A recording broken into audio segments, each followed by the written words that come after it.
literally see the mist. Look at that. Oh my goodness. It's 3:30 in the morning. The rain just stopped and I'm out to get water. And I've left myself a marking of where the campsite is. Oh, there it is. It's a bit further than I had hoped. That's my signal over there. I don't know if you can see that. It's quite far. I just hope that the battery doesn't go out. I can barely see it. But anyway, let's get some water. Now, the thing that I was afraid of happened. One of these bags, as you can see, burst while filtering. It just happens. So always have multiples of these, because if it bursts, you ain't gonna be able to squeeze shit through it. I'm just hoping I can filter at least these 2 bags of water without it bursting. So I'll go really slow.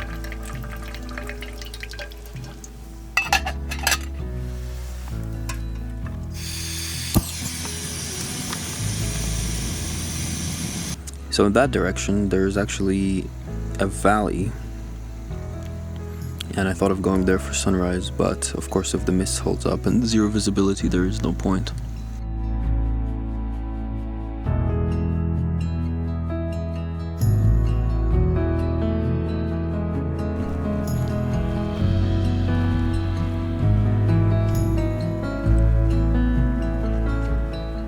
Wow. So the sun is just rising now. I'm trying not to be too loud because there are other people here camping. Sorry to be so far away from the camera, but I just wanted to show you the scene. The mountains that are just covered by mist right now that you probably can't see. In the background, well, not mountains, but there's like a rocky surface on the side of the mountain.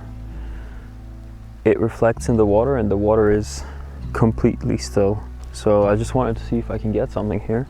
I'm just gonna show you what I see here through the camera. Let me go wide here. So there's this, now you probably can't see it, side of the mountain there, and some rocks here, some quite good looking grass, and this rock, and I don't know, let me get closer so you can see how incredibly still this water is. It is glass, and there are mosquitoes all over the place. Just gonna try to find some compositions and take a few shots here. Once the mist clears out a bit, try to get a reflection and some symmetry. There are some interesting shapes here that are diagonals going towards the water, and then you have the opposite shapes in the water, so try to get those. So I've just quickly swapped lenses over here. I wanted to get a bit more reach, so I got the 28-75 here now. But there's this bit of grass sticking out of the water there, and the misty conditions mean that the reflection of the mountain around them is not very clear, which creates a bit of a moody scene, which, you know, obviously is very interesting. So I just wanted to shoot that first to make sure I don't miss it. So I want to get stillness in the water, so I'm gonna shoot lowest possible shutter speed, f16, 6 seconds, ISO 50, focused on the grass. 2-second timer. I'm going to step away from the tripod. Hopefully it doesn't fall into the water, my camera. On wet grass like this, you don't want to be standing near your tripod, because moving the ground, you'd be surprised how much it would shake. Check focus. Yes, in focus. Incredible reflections in the water. Unbelievable. In fact, I think I may try to go for a vertical, and I didn't take my L bracket for weight considerations. I know that's crazy considering I have 2 full frame cameras with me. I'm gonna aim it straight, basically have the bank on the far side. Oh, there's so many bugs. Have the bank on the far side in the middle of the photo. Probably have a 4x5 crop on this one. Focus on the grass again. 2-second timer, ISO 50, 6-second exposure. Grass is sharp, that's a nice one.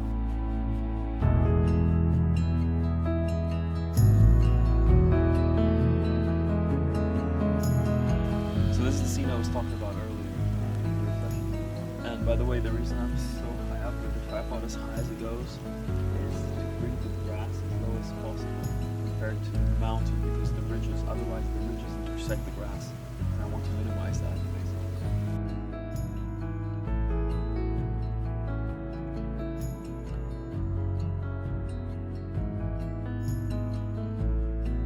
Oh, filtering water is now, I think, my full-time job. And it's starting to drizzle again. I swear if it starts raining, I'm gonna be so upset. Oh yes, breakfast is good. Can you see that granola? Oh, these warm meals are a blessing in the wilderness.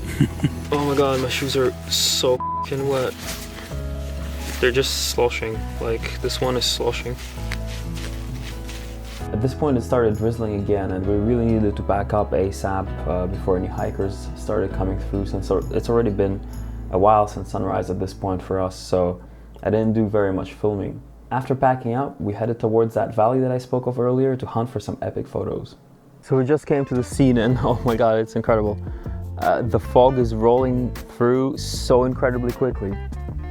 I just, Vanda noticed this shot from here. I was already, I was setting up. I could see this really nice low-hanging cloud that was framing this set of buildings over there. It was framing it all around, and it was the only thing that's visible besides some of the hills. And I quickly just rushed to get my camera out, put the long lens on it, get it out of the backpack, and by the time I looked up again, which I was in a hurry, the entire set of cloud or mist, it had just rolled through this area. Like it moved, maybe this 1 or 2 miles towards us.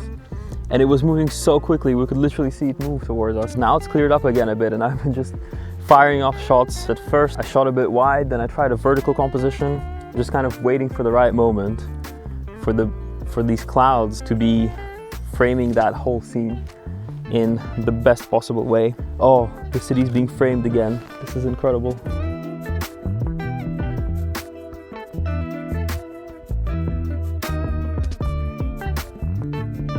I also got a couple of extra shots of the jagged cliffs off to the right as the mist was rolling through and there was no visibility down the valley.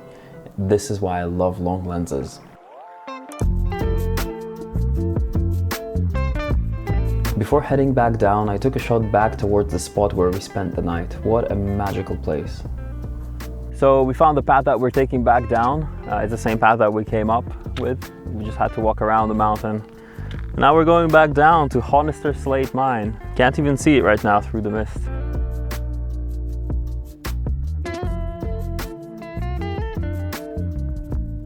On the way down, I snapped some pretty nice shots. Just goes to show you don't always need to have your camera on a tripod and sunset or sunrise conditions to get nice shots. Sometimes nice shots come in the same form as snapshots. The 28-75 came in really big though in these situations. When we finished our descent, we were both obviously quite tired and quite wet as well. My shoes were sloshing wet. And we still had a few bus rides to get through to get to our hostel for the night where we would rest up and hopefully dry off. On getting to the hostel, we were dreading going out again, but we still had that aspiration of trying to go for that mountain lake photo shoot. And in addition, I also wanted to capture one of the most scenic vistas in the Lake District, which is the Ashness Gate Pier. So leaving as much of our heavy and wet stuff behind at the hostel as possible, we rushed for the bus that would take us to Ashness Gate. And we knew that we only had 2 hours of light to play with for kind of both shoots, the photo shoot, as well as any chance I had to capture images of the pier. When we got to the pier, it was very busy and there were a bunch of people, hanging on and around the pier, so we couldn't really shoot there. So we had to spend a bunch of our precious time walking around looking for another spot. And that was quite challenging because, not only because of the time pressure, but also because both the foreground and the background are very important for this. And one kind of dictates the other and limits, if you find a good foreground, it might limit your options for a background and vice versa. We finally found a very nice spot with a couple of interesting rocks in the water and a stunning backdrop of mountains and cloud. I will be uploading the full video of the shoot, so make sure to subscribe so you don't miss it. Or if you're watching when it's already uploaded, you will find a link to it in the description. After getting a few great shots in this spot, we really wanted to try find another scene, and the main view down the lake was actually in peak sunset lighting conditions, so we decided to shoot in that direction, and this time for Vanda to be in the water. We had very little time remaining with lights, so we had to hurry. And as you can imagine, the water was quite chilly, so huge props to Vanda for pulling off some great poses and expressions in the situation. The rocks we were standing on were very slippery though, and our balance was constantly being tested, so I was in real danger of falling over with my brand new camera, so retrospectively, I'm not sure I'd recommend this. Instead, I probably should have used a longer lens from the shore. At the end, I snapped off a handheld panorama trying to catch the last of the sunset light before frantically trying to dry off and change.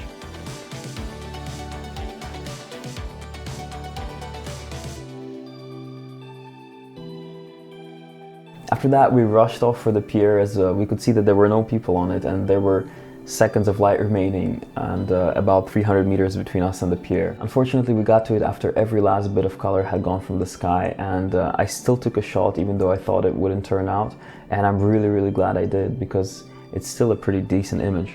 Since the color had gone, I went for a moody, desaturated edit, adding some haze, and I think it worked pretty well. Getting the sunset at the lake meant we had to miss the last bus back, so it was a 40-minute walk back to town on the side of a tight, windy road with cars rushing past. And with that, it was time for us to say goodbye to the magical Lake District. After getting some sleep at the hostel, we would be back on our way to London, but something tells me I'll be back very soon. So I hope you enjoyed the video, thank you for watching, and I'll see you in the next one.